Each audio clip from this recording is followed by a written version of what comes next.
गौरैया का खाना। ये 6-7 दिन 8 दिन पे 10 किलो लाना। ये इसके लिए आर्टिफिशियल एक घर,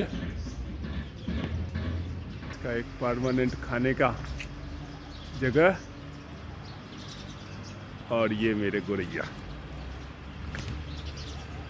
ये सब।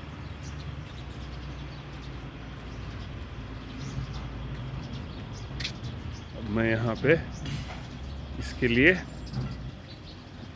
दाना दूंगा।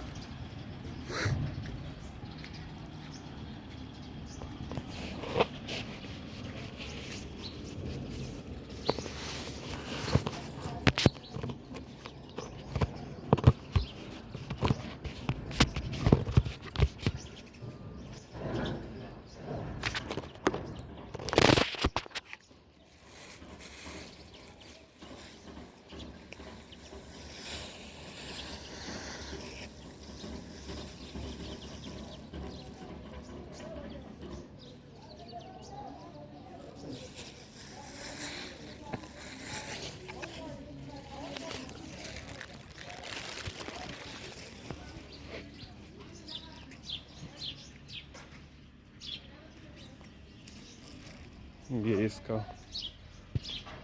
पीने का पानी, और ये हमारे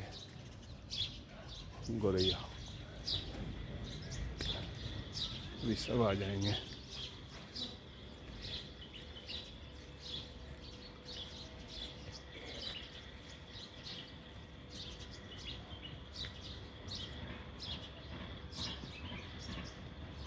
सब आएंगे अभी।